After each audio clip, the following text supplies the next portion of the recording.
जय जय श्री हरिवंश प्रशंसित सब दुनी सारा सार विवेकित कोविद बहुगुनी। कैसे पापी क्यों न होए श्री हरिवंश नाम बोले, अलक लड़े तीरी के महल खवासी दे। महिमा तेरी कहा कहो श्री हरिवंश दयाल, तेरे द्वारे बटत हैं सहज लाडली लाल। करुणा निधि और कृपा निधि श्री हरिवंश उदार, वृंदावन रस कहन को अवतार। गढ़ा में उन संत के श्रीमुख से हरिराम व्यास जी का वैराग्य व गुरु बनाने की उत्कट लालसा की चर्चा सुनने के बाद दामोदर दास जी बोल उठे। भगवान व्यास जी तो परम शास्त्रविद, उद्भट विद्वान तथा सेवानुरागी थे। गुरु खोज रहे थे, उनमें परीक्षा करने की योग्यता थी।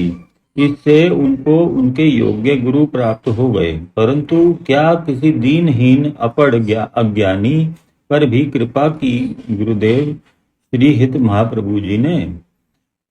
आप लोग अकारण ही अपने मन में शंकाओं को स्थान देकर विकल हो रहे हैं।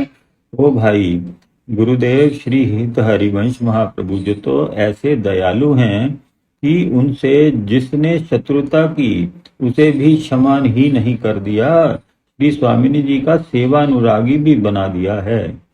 देवबंद में ही उनके विरुद्ध विश्वमन करने वाले संत वेशधारी मदनानंद जैसे धूर्त को न केवल क्षमा किया, अपितु शरण में आ जाने पर उसे समस्त शिष्य परिकर सहित उसको मंत्र प्रदान कर अपना सेवक भी स्वीकार कर लिया।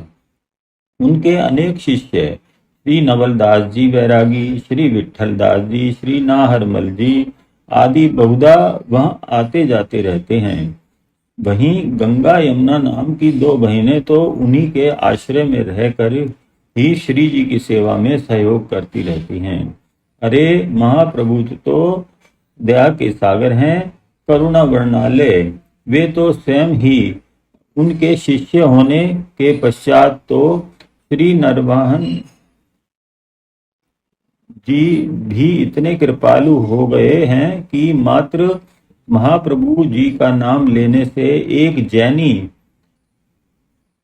करुणा वर्णालय वे तो स्वयं ही उनके शिष्य होने के पश्चात तो श्री नरवाहन जी भी इतने कृपालु हो गए हैं कि मात्र महाप्रभु जी का नाम लेने से एक जैनी वैश्य अपराधी को मृत्यु दंड से मुक्त तो कर ही दिया, उल्टे उससे क्षमा भी मांगने लगे। तुम वृथा ही उहापोह में न पड़कर उनका आशीर्वाद, शिक्षा एवं गुरु दीक्षा प्राप्त कर अपना जीवन सफल करो। मेरी तो यही राय है। संत उनकी सरलता पर दर्याद्र हो मुस्कुरा रहे थे। धन्य है ऐसे कृपालु गुरुदेव एवं उनके नाम निष्ठ सेवा परायण शिष्य। हमारा भी हृदय अब आश्वस्त हो गया है, विलंब भी बहुत हो चुका है। आप आज इस चर्चा को यहीं विराम दें तथा कल यदि आप उचित समझें तो हमें उनकी सेवा पद्धति तथा रस रीति के बारे में भी कुछ सुनाने की कृपा करिएगा।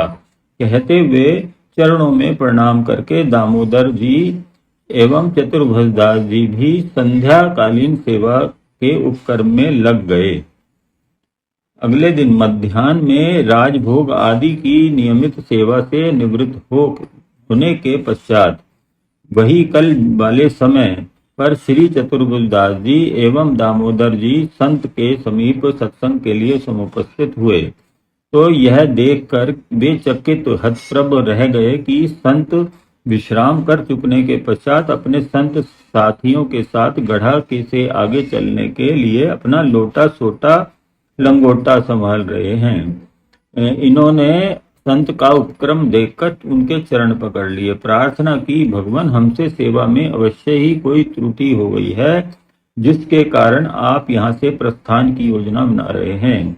भगवान, हम तो अज्ञानी बालक हैं, हम त्रुटि का ज्ञान होने पर और भी सावधान रहकर सेवा करने का प्रयास करेंगे, परंतु आप इस प्रकार मत जाइए। कुछ दिन तो यहाँ विराज कर अपने सत्संग सलील से हमारे तप्त हृदयों को शीतल होने का अवसर प्रदान करने की कृपा करें। संत ने दोनों को उठाकर हृदय से लगा लिया। अरे भैया, आप जैसे संत सेवी तो यदा कदा ही संयोग से मिल पाते हैं, अन्यथा इस मलेच्छ शासन तथा कली के प्रभाव से ग्रसित जीव संत तथा भिक्षुक का भेद भी नहीं कर पाते। आज संत का वेश लजाने वालों ने इसे उदर भरण का साधन बना लिया है, अतः उन गृहस्थों का भी दोष नहीं। फिर हम तो वैसे भी एक स्थान पर एक रात्रि से अधिक व्यतीत नहीं करते। हाँ, तुम्हारे शील, संकोच, सेवा, सत्संग तथा प्रभु के प्रति समर्पण की सुखानुभूति ने ही यहाँ 2 रात्रि विश्राम करने पर विवश कर दिया। तुम्हारा भाव सदैव स्मरण रहेगा। निरुत्तर हो गए संत का नियम सुनकर। श्री चतुर्भुजदास जी ही कुछ देर पश्चात बोले, प्रभु, तो क्या आपने कल जो जिज्ञासा जागृत की थी उसे भी शांत नहीं करेंगे? यदि आप आज और यहीं विश्राम कर लें तो कम से कम वह बीज जो आपने हमारे हृदय की कठोर भूमि में रोपण किया है, इतना तो रस प्लावित हो जाए जिससे वह अंकुरित होकर वह पनप कर हमको भाव वृक्ष की छांव प्रदान करता रहे। ओह, धन्य हो तुम दोनों ही। ठीक है, आप जैसे अनन्य भक्तों का निरादर भी तो नहीं किया जा सकता। कल भोर ही में ही प्रस्थान करेंगे। समस्त साधु मंडली को अपना निर्णय सुनाकर शांत चित्त विराज गए संत। हाँ, तो कल जो विषय चल रहा था उसी के अंतर्गत आप लोगों का प्रश्न था कि उनकी रसरीति तथा सेवा पद्धति क्या है। तो सुनो। श्री हित हरिवंश जी के अवतरित होने का हेतु जहाँ श्री व्यास दंपत्ति को उनकी तपस्या का फल प्रदान करना था, वहीं भूतल पर मलेच्छों द्वारा धाम, धर्म, धरा तथा धैर्य का मर्दन न हो जाए, अतः इनकी रक्षा करना भी था। श्री वृंदावन धाम की अधीश्वरी ने इस युग में वेद के मनमाने अर्थ होंगे, यज्ञ तप कठिन हो जाएगा, अधिकतर ब्रह्मचर्य कपट बन जाएगा तथा विरक्त विडंबना वेश मात्र रह जाएगा। यही सोचकर संभवतः श्री हित हरिवंश महाप्रभु जी द्वारा उन्होंने अपने सुरतांत रस का गान कराया है। ऊपरी सतह पर यह लौकिक प्रतीत होता है तथा कली का प्रभाव जीव को इस ओर सहज आकर्षित कर देता है। जैसे स्नान पूर्व बालक जल से भयभीत होता है, परंतु एक बार जल में, नदी में प्रवेश करने पर उसमें क्रीड़ा करके आनंदित ही नहीं बल्कि अपने गुरुजनों से उसका उद्गम, जल की निरंतरता का समापन का ज्ञान भी प्राप्त करना चाहता है। उसी प्रकार अपने मनोनुकूल धर्म को देखकर जब जीव जिज्ञासा करता है तो वह सहज ही में प्रभु की लीलाओं में अनुरक्त हो जाता है। श्री राधा वल्लभ लाल के स्वरूप, श्रृंगार, वाणी, पदगान तथा लीलाएं सभी इतने आकर्षक हैं कि भक्त एक बार बस मिश्री की डली की भांति एक बार चख भर ले, फिर उसे उसके बिना रह नहीं सकता। श्री युगल वर्ग की रासलीला, निकुंज लीला, मान लीला, मनावन लीला सभी तो रसमयी हैं, इसीलिए इनकी रस रीति निराली कहलाती है। उनके एक पद की अंतिम पंक्ति से ही तुम्हें उनकी रस रीति का बहुत कुछ आभास हो जाएगा। कोक कोटिक रबस रहसी हरि वंश हित, विविध कल माधुरी की मपी नाहिन बची, प्रणमय रसिक ललितादि लोचन चषक, पिबत मकरंद सुख राशि अंतर सची। श्री हित हरिवंश महाप्रभु ने इस पद में श्री प्रिया प्रियतम से के जिस लोकोत्तर एकांतिक प्रेम विहार का वर्णन किया है, उस विहार की वेगपूर्ण कोटि कोटि श्रृंगार कलाओं की विविध आकर्षक मधुरिमाओं को परम प्रेममयी ललितादिक सहचरीगण अपने लोचन चषकों में भरकर पान कर रही हैं तथा इस सुरतांत रस की सुख राशि को उन्होंने अपने अंतःकरण में अंकित कर लिया है, सजा लिया है। आहा, लौकिक शब्दों में निरंतरता एक शब्द ने ही अलौकिकता भर दी है। आपने सत्य ही कहा है, इस रस की और कौन आकर्षित न होगा। भाव कुछ कुछ समझ ही सकते थे दोनों गुणी। श्रीमद् भागवत की रस रास पंचाध्यायी के रस में वर्णन से भी आगे की लीला वर्णन सुनकर और भी सुनने की लालसा प्रबल से प्रबलतर होती जा रही थी। त्रिषा कुल द्वय संवेद स्वर में बोल पड़े, भगवान इस रसामृत को पिलाने में कृपणता मत कीजिए। वहां की रस रीति के साथ साथ सेवा पद्धति से भी थोड़ा परिचय कराने की कृपा करें। संत आनंदित हो रहे थे ऐसे अधिकारी श्रोताओं को पाकर। भैया प्रभु तो वही है, अंतर मात्र इतना है कि जहां आप ऐश्वर्य भाव पूरित वैकुंठाधिपति की सेवा कर रहे हो, वहीं ये युगलवर सखियों के हाथ के खिलौना है। देखो किंचित मात्र भी तो भेद है वो, देखो किंचित मात्र भी तो भेद है। ऐश्वर्य में कैंकरे तो है परंतु अपनत्व नहीं, दर्शन तो है किंतु स्पर्श मात्र अनुमति से ही संभव है, क्योंकि यहाँ प्रत्येक कार्य मर्यादा में रहकर आज्ञा लेकर करना पड़ता है। रस रीति बताने के पश्चात सेवा पद्धति समझा रहे थे संत। क्या दास को मर्यादा में नहीं रहना चाहिए? अब मर्यादित होने पर तो स्वामी के सम्मान में न्यूनता आ जाएगी ना। श्री हित महाप्रभु की सेवा पद्धति में यही अंतर है। वहां दास दासी नहीं, मात्र किशोरी जी की सखी सहचरी हैं, ये उनकी अंतरंगा हैं। श्री स्वामिनी जी उनसे कुछ भी छुपाती नहीं। प्रियतम के साथ की केली का वर्णन, वहां के सुख का वृतांत भी सुना देती हैं। सखी भी सेवा करते समय स्वयं को दासी नहीं अपितु श्री स्वामिनी जी को सुख पहुंचाने वाली सहयोगिनी ही समझती हैं। वहां आज्ञा की प्रतीक्षा नहीं, सेवा करके सुख पहुंचाने की भावना ही प्रधान है। जिस प्रकार वात्सल्यमयी माँ अपनी पुत्री की बालपन में दासी, पंचवर्षीय होने पर शिक्षिका, पौगंड अवस्था में मार्गदर्शिका तथा युवावस्था में सखी की भांति जीवन भर का उतार चढ़ाव समझाने वाली तथा ससुराल से आने पर वहां के वातावरण बर्ताव को सुन समझकर पति प्रेम को और प्रोत्साहित करने का मार्ग प्रशस्त करने वाली होती है, उसी प्रकार ये सखियां हैं। श्री स्वामिनी जी को उठाती हैं, जगाती हैं, स्नान श्रृंगार करने के पश्चात मन बहलाव के नित्य नए साधन करती हैं, तो भी उनको प्रियतम से मान का कारण पूछकर उसका समाधान सुझाती हैं। कभी समझाती हैं कि ऐसे प्रियतम को तो प्राणों के मूल्य पर भी अपना बना लो। कभी आशीष देती हैं तो कभी रासमंडल में वाद्य संगीत तथा नृत्य के द्वारा उनको सहयोग देती हैं। इसीलिए इनकी सेवा पद्धति में मर्यादा का संकोच नहीं अपितु श्री युगलवर को सुख पहुंचाने की भावना ही प्रधान है। आपने हमको कृत्य कर दिया भगवान। संत ही इतने कृपा के भंडार हो सकते हैं, क्योंकि ये तो गंगा से भी अधिक उद्धारक तारक होते हैं। गंगा में तो जाकर गोता लगाना पड़ता है, परंतु संत तो स्वयं आकर सत्संग गंगा में अनायास ही आचूड़ स्नान करा देते हैं, अपनी तरंगों से तन मन पावन कर देते हैं। रत्नाकर की भांति भाव रत्नों का भंडार स्वतः ही प्रदान कर देते हैं। अब हमको विश्वास हो गया प्रभु कि हमको भी श्री हित महाप्रभु जैसे अकारण करुणा वरणालय गुरुदेव दीक्षा देकर अवश्य ही अपना लेंगे। आपको इतना कष्ट दिया, फिर भी आपने फलप्रद वृक्ष की भांति हमको मधुर फल ही प्रदान किया है। अब आप विश्राम करें, हम भी सेवा करके शयन भोग लगाने की व्यवस्था करते हैं। आपसे विनीत प्रार्थना है कि आप भी प्रसाद ग्रहण करके ही विश्राम करें। हाँ वत्स, अब तो आज यहीं रुकेंगे, बहुत विलंब हो गया है। जाओ आनंद पूर्वक प्रभु को लाड लड़ाओ। संत ने प्रसन्नता पूर्वक प्रेमाग्रह स्वीकार कर लिया था।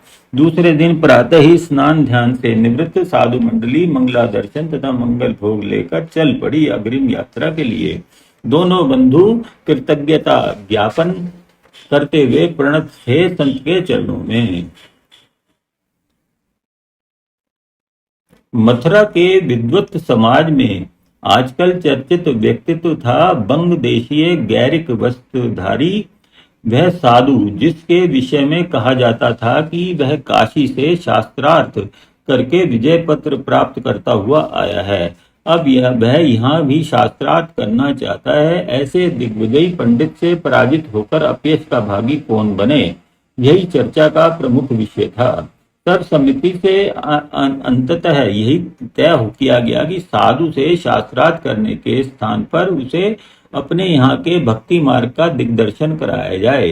शुष्क ज्ञान तो जीव पर भार है। विद्वता का लक्ष्य ज्ञान मार्ग से पहुंचने का चरम बिंदु तो एकमात्र श्री कृष्ण हैं, तथा वे श्री कृष्ण हमारे हैं, हमको सहज सुलभ हैं। इन्हीं के विषय में उनसे चर्चा कर क्यों न की जाए। परम भागवत वयोवृद्ध शास्त्र वेता पंडित जी पर इस कार्य को पूर्ण करने का भार सर्वसम्मति से डाल दिया गया। स्थान विश्राम घाट नियुक्त किया गया तथा साधु पंडित जी को भी स्थान तथा समय से अवगत करा दिया गया। समय पर साधु पधारे तथा लगभग प्रहर भर शास्त्र तथा भक्ति, ज्ञान तथा भक्ति में अंतर, भिन्नता तथा संबंध आदि विषयों पर चर्चा होती रही। विजय पराजय का तो प्रश्न ही नहीं रहा था। यहाँ तो साकार सगुण का प्रतिपादन था। निराकार निर्गुण ब्रह्म अपने स्वयं के स्वरूपानंद का अनुभव करने, अपनी न्यूनता का ज्ञान करने, अपनी अहलादिनी पूरक शक्ति की समीप सगुण स्वरूप से अवतरित हुआ था। शुष्क ज्ञानगिरी रूपी ब्रह्म में से यहाँ रसामृत धार का सोता फूट पड़ा था। विवाद का, शास्त्रार्थ का विषय निर्गुण तथा सगुण ब्रह्म का खंडन मंडन बन गया था। साधु जिसे विश्व व्यापक घट घट व्यासी अविनाशी अनिह अरूप अनाम अज सच्चिदानंद कहकर संबोधित कर रहे थे। बिनु पद चलहि सुनहि बिनु काना, कर बिनु कर्म करहि विधि नाना आदि सिद्ध कर रहे थे। आत्म रूप में स्थित होने के कारण सो हम कह रहे थे। उसे वयोवृद्ध पंडित जी सगुण साकार प्रति लीला नवीन नामधारी दामोदर माखन चोर गिरिधारी कृष्ण मुरारी कंसारी बताते हुए करों से माखन चोर मुरली बजैया तथा पदों से गोचारण करने वाला गवारिया बता रहे थे। सोहम के स्थान पर दासोहम कहकर प्रणाम कर रहे थे। बलराम अनुज को मथुरा में अवतरित तथा ब्रज में लालित पालित बतला रहे थे। उस ब्रह्म को प्रत्यक्ष प्रमाण थे। यदि वेद शास्त्र साधु के पक्षधर थे तो श्रीमद् भागवत तथा पुराणादिक पंडित जी के पक्ष में प्रबल बना रहे थे। मध्याह्न काल निकट था, धूप चढ़ आई थी। विषय को अनिर्णित छोड़ते हुए ही साधु उठ गए, पुनः चर्चा करने की आकांक्षा लिए। अब तो यह नित्य का विषय बन गया। प्रतिदिन विश्राम घाट पर सत्संग होता। उत्सुक विद्वत समाज का समूह सत्संग के आकर्षण से बढ़ता ही जा रहा था। साधु भी पराकांतर से अब प्रत्यक्ष सगुण स्वरूप प्रभु के प्रति आकर्षित होते जा रहे थे। कितने ही दिनों की चर्चा के पश्चात आज साधु ने पंडित जी से एक नवीन प्रश्न किया। आपके मतानुसार आपके यहाँ निराकार ब्रह्म ही सगुण साकार होकर अवतरित हुआ है, परंतु यदि वह वही निराकार ब्रह्म है जो विश्व व्याप्त है, तो वह हम अब भी हमको उसी प्रकार दर्शन दे सकता है जिस प्रकार उस ब्रह्म की ज्योति हमारे समाधिस्थ होने पर हमको प्रकट दर्शन देती है। क्या आप अपने उस साकार ब्रह्म को का दर्शन मुझे करा सकते हैं? यदि आप ऐसा कर सकें तो मैं आपका मत स्वीकार कर लूंगा, आपका शिष्य दास बन जाऊंगा। दर्शन सारे समाज में फुसफुसाहट, मक्षिकाओं की भिनभनाहट की भांति तीव्र गति से होने लगा। सभी बगलें झांक रहे थे। उत्तर तो देना ही था।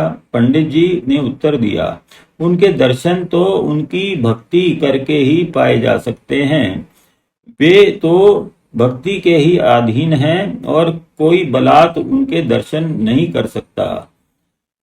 तर्क वितर्क समाप्त हो गए। साधु के हृदय में भी अब शास्त्रार्थ के स्थान पर इस नए विषय के प्रति अधिक जिज्ञासा जागृत हो गई थी। दिन भर घूमते हुए जिससे भी मिलते एक ही प्रश्न करते, क्या तुमने श्री कृष्ण देखे हैं? क्या तुम उनको मुझसे मिला सकते हो? कोई भी इस प्रश्न का क्या उत्तर देता है?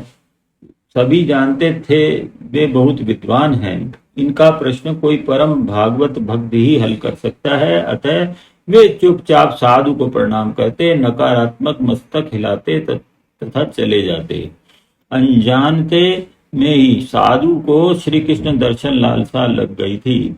लालसा जो प्रारंभ में मात्र जिज्ञासा के रूप में प्रकट हुई थी, अब हृदय की विकलता बन गई थी, तड़प बन गई थी। दर्शन कैसे हो, बस एकमात्र यही लगन थी। न भोजन की सुधि थी, न पानी की। शास्त्रार्थ वाली बात तो वे जैसे भूल ही गए थे। तभी एक दिन उन्हें सम्मुख से आते मिल गए मार्ग में श्री परमानंद जी। श्री परमानंद जी का वैराग्य तो तीव्रतम था ही। वे शासकीय उपलब्धियों को त्याग कर आए थे।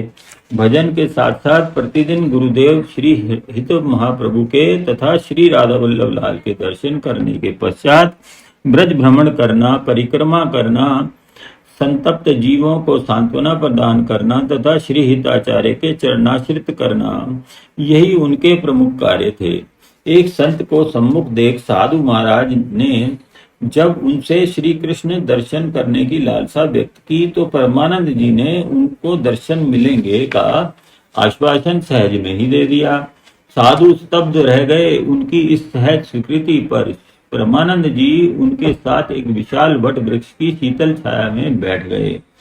सुनाने लगे श्री हित महाप्रभु का यशोगान, श्री स्वामिनी जी की सहज कृपालुता का वर्णन। अंत में उन्होंने कहा, आप जिन श्री कृष्ण के दर्शनों को तड़प रहे हैं, वे तो हमारी स्वामिनी जी के एक कृपा कटाक्ष प्राप्त करने हेतु करबद्ध खड़े प्रतीक्षा करते रहते हैं।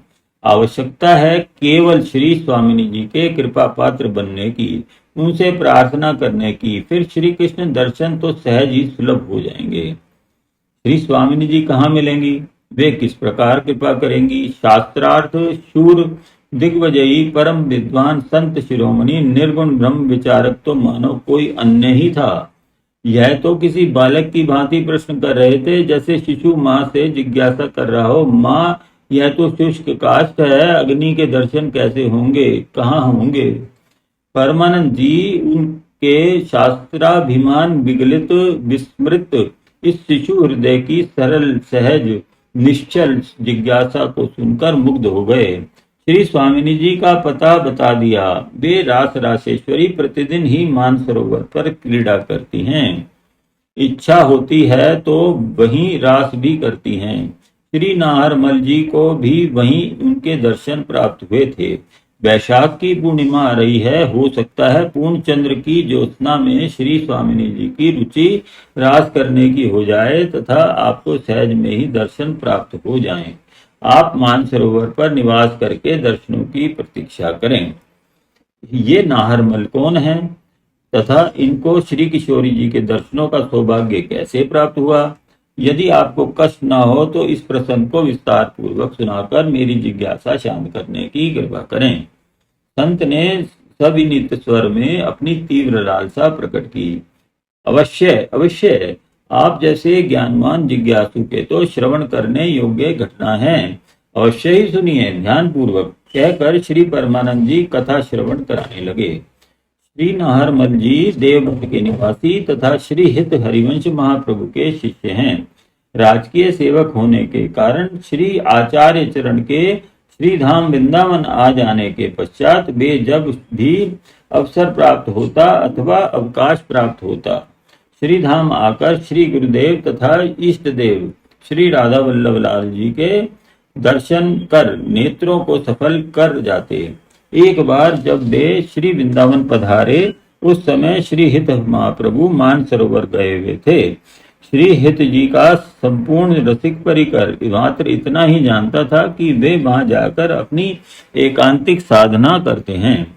श्री नाहरमल जी यह ज्ञात करके व्याकुल हो गए। आज तो इतना अवकाश भी नहीं कि प्रतीक्षा कर सकूं श्री गुरुदेव की। मैं तो राजकार्य से श्री वन के समीप से जा रहा था, तो अवसर का लाभ उठाने का प्रलोभन संवरण न कर सका तथा यहाँ चला आया। परंतु मेरा दुर्भाग्य कि आज ना तो अस्तमय होने के कारण प्रभु के दर्शन ही प्राप्त हो सके तथा न ही महाप्रभु के। ना तो चरणोदक ही पान कर सका, ना श्री गुरुदेव की चरण रज ही मस्तक पर धारण करने का सौभाग्य प्राप्त कर सका। रसिक मंडली भी नाहरमल जी के कष्ट का अनुभव करके विचार मग्न हो गई थी। श्री गुरुदेव प्रतिदिन वहां क्यों जाते हैं, ये तो किसी को भी मालूम न था। यदि नाहरमल लौट गए तो कहीं गुरुदेव रुष्ट न हो जाएं।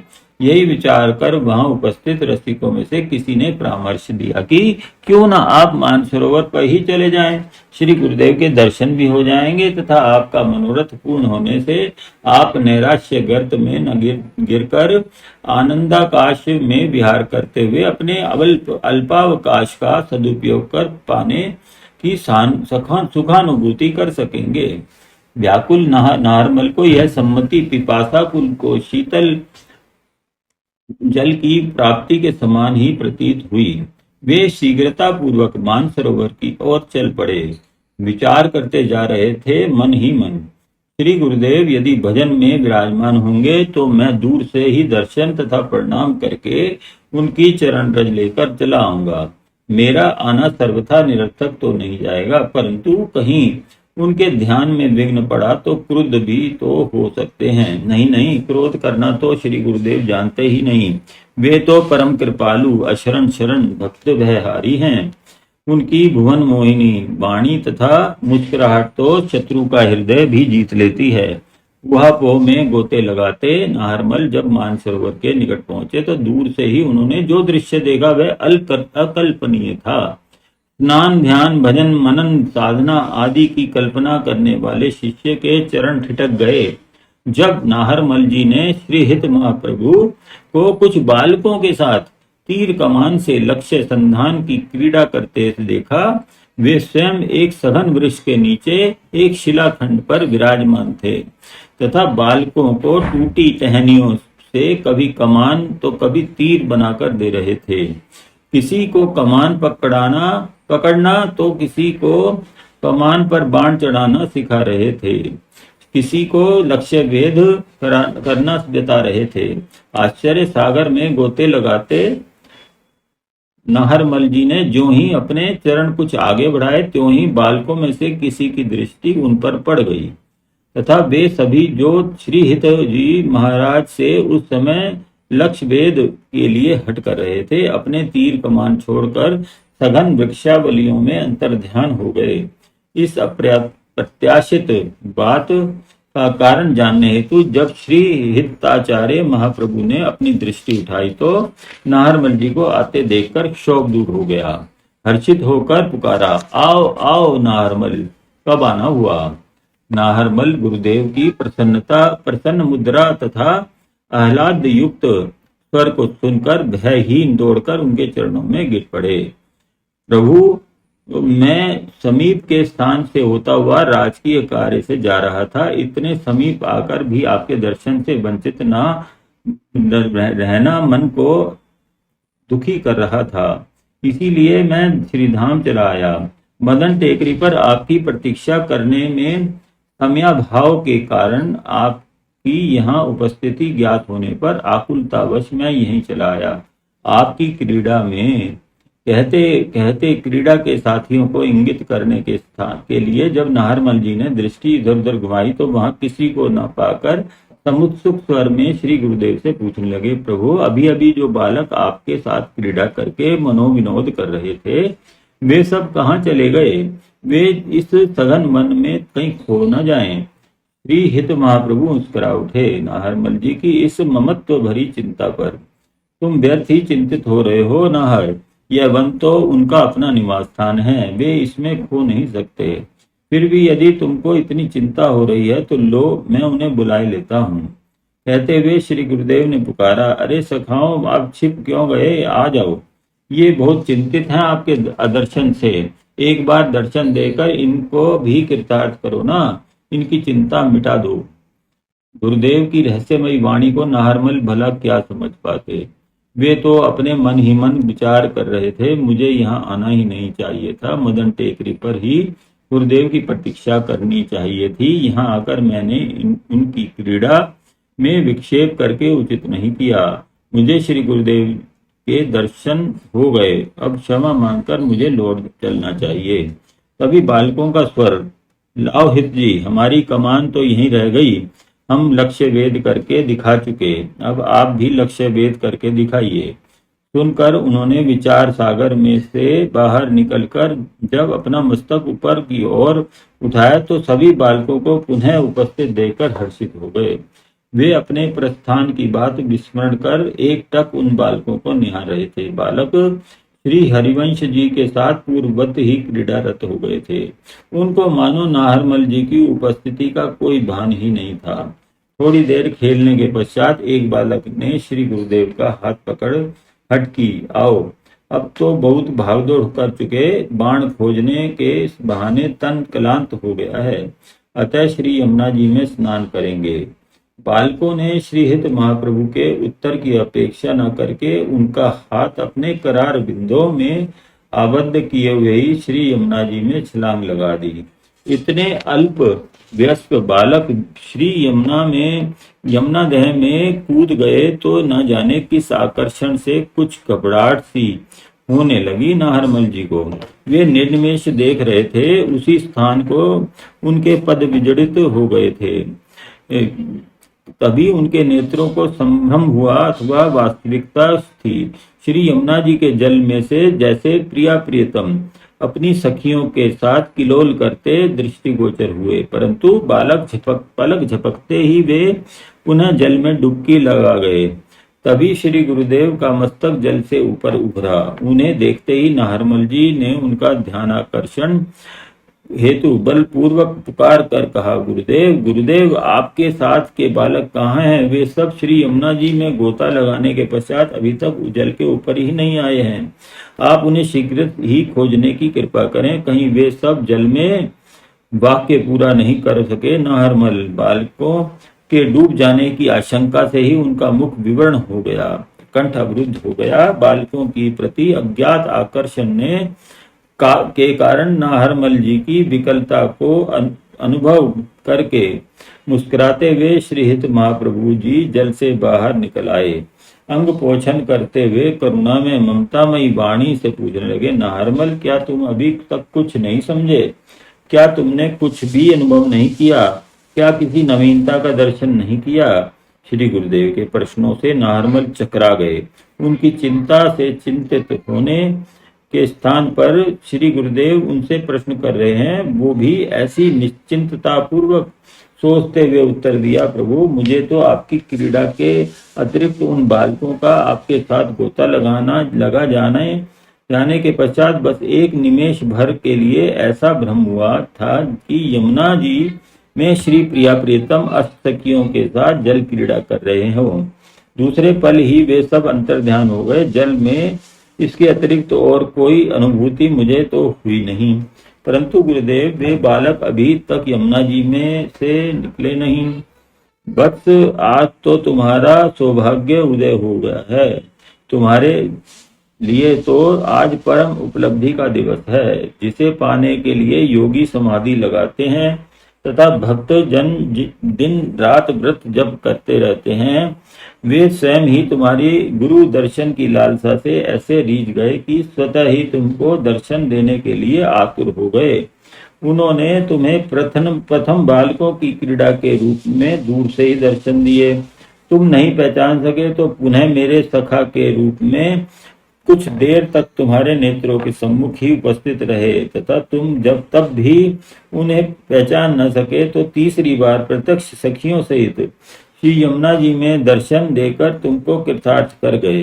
क्या अब भी उन बालकों को नहीं समझ पाए? श्री गुरुदेव के वचनामृत सुनकर रज में लौट गए नाहरमल। नेत्रों से अविरल प्रेमाश्रु वर्षण करते हुए श्री गुरुदेव के चरण पकड़ लिए। प्रभु, मुझे क्षमा कर दें। मेरे मन में पर पड़े भ्रम के आवरण ने ही मुझे बार बार उस रूप माधुरी की ओर आकर्षित करके भी उनको पहचानने में अक्षम बना दिया। बालकों के साथ आपकी बाल क्रीड़ा को देखकर मेरे मन में पल भर को आप पर प्रतिपल का भजन भार प्रतीत हुआ था तथा उस श्रम से मुक्ति का साधन कुछ समय के लिए एकांत में बाल सुलभ कोमल हृदय के अनुरूप ही यह बाल लीला। आप अंतर्यामी हैं प्रभु, मुझसे इतना बड़ा अपराध हो गया और आप इतने कृपालु। दंड के स्थान पर आपने अपनी अहेतु की कृपा वर्षण करके मुझे उन रासेश्वरी करुणामयी निकुंजेश्वरी स्वामिनी जी का लाल जी तथा उनके परिकर से दर्शन करा दिया। मेरी मूर्ता मैं प्रत्यक्ष दर्शन कर पाकर भी दर्शनों से वंचित रह गया। दुर्भाग्यवश मैं उनके पद पंकज का पराग मस्तक पर धारण कर धन्याति धन्य भाग्यवान बनने का अवसर गंवा बैठा। क्या अब मुझे कभी इन कृपामयी के दर्शन पुनः प्राप्त होंगे? तुम्हारे भाग्य की तुलना तो किसी से की ही नहीं जा सकती नाहर। जिसे स्वयं वे कृपामयी अपनी झांकी कराने को आतुर हो, उससे बड़ा भाग्यशाली और कौन हो सकता है। हाँ, आज उन्होंने अपनी झलक दिखाकर तुम्हारी दर्श पिपाशा को और भी वर्धमान कर दिया है। इस रस पद्धति से गुरु निष्ठा द्वारा इस कलिकाल में भी उनके दर्शन मिल सकते हैं, इसका प्रत्यक्ष प्रमाण तथा अन्य रसिकों को आश्वासन दिया है। अब धैर्य पूर्वक उनका ध्यान, जप, भजन तथा सत्संग करते रहो। श्री जी बड़ी करुणामयी हैं। वे किसी न किसी दिन पुनः अपने प्रत्यक्ष दर्शन देकर तुमको अपने परिकर में मिलाकर अपनी सेवा सहयोगिनी बना लेंगी। अब चलो, श्री जी के उत्थापन का समय हो रहा है। श्री आचार्य चरण ने व्यवल नाहरमल को सांत्वना प्रदान करते हुए कहा। श्री नाहरमल उस यमुना जल के मध्य दर्शित छवि को नैनों तथा मन प्राण में बसाए शक्ति पदों से श्री गुरुदेव का अनुगमन करते चलने लगे। गमन तो संत ने भी कर दिया मानसरोवर की ओर। श्री परमानंद जी द्वारा नाहरमल जी के ऊपर गुरुवर की ऐसी अहेतु की कृपा कथा सुनकर मार्ग में चलते हुए मन में परमानंद जी के वचनों की परीक्षा की भावना तो थी ही, दर्शनों की ललक भी थी। मानसरोवर पहुंचकर वहीं उसी दिन से पूर्णिमा तथा प्रभु के दर्शनों की प्रतीक्षा करते हुए एक सघन वृक्ष के नीचे आसन लगा दिया। जय जय श्रीधारी वंश।